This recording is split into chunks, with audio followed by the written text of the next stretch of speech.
Last time I introduced you to the great tit pair that had taken up residency in my garden nest box.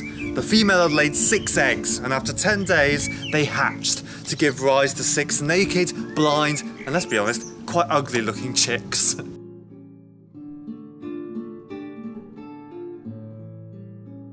I also said these parents could rear all 6 of these chicks to a successful fledging. Well, as luck would have it, I jinxed it because the following morning we woke up to find only 5 chicks in the nest.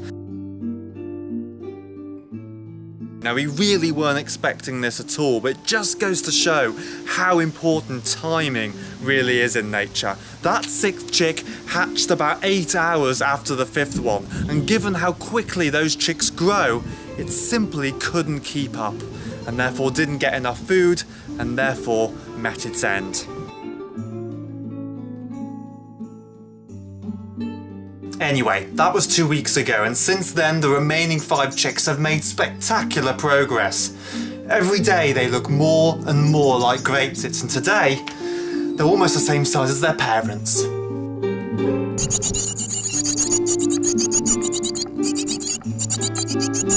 And that is, of course, all thanks to Mum and Dad, who have tirelessly been working every day, feeding them nutritious treats, everything from caterpillars to crane flies. Now, I know it may look like the 2 parents are working in wonderful harmony here, but surely when you think about it, one parent would rather do less work than the other, right? Well, that's where things start to turn a little bit dark, because in actual fact, there's tension in the air.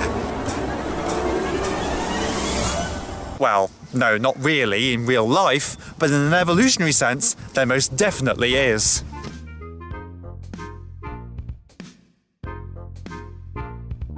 The benefit of caring's pretty obvious, right? By caring, you're increasing the chances of your offspring surviving, therefore reproducing, and therefore passing on your genes to the next generation. However, the more energy you invest now, the less successful you'll be at reproducing in the future. Nevertheless, in terms of great tits, as well as many other birds, care by both parents seems to prevail. That suggests that both parents would be worse off if one was to ditch the other. And sometimes that does happen, and in those cases, the other parent will work harder. But it won't compensate completely. So that shows that working as a team is definitely the best solution. Okay, this is all making sense so far, but I'm about to throw a spanner in the works. How does the father know he is the father? Well, he doesn't, actually. In fact, there's a significant chance he's not the father.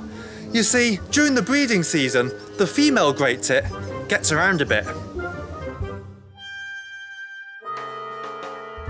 In fact, in one study in Germany, it was found that 40% of great tit nests contained chicks whose father was not the one providing the care. Crazy, right? Okay, so there's definitely conflict between the parents, but there's trouble brewing elsewhere in the family too. The most obvious is between the siblings themselves. All day, they're screaming and shouting, trying to obtain more than their fair share of food.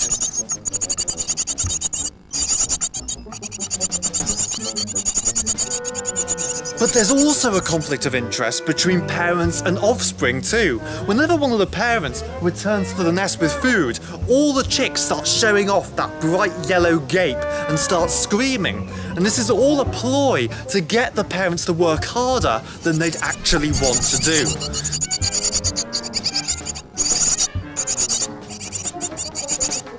Remember, parents are trying to maximise their lifetime reproductive success. But the chicks don't care about that at all. They only care about themselves and their survival. So this has given rise to an evolutionary arms race between parents and offspring, where offspring are continuously evolving all sorts of psychological warfare to get what they want, whereas parents are evolving to resist that manipulation by their own offspring. But of course, screaming and shouting has a big cost as well, because if you scream too loudly, then you're likely to attract the attention of a predator. So all we're seeing in nature today is the result of a beautiful evolutionary trade-off.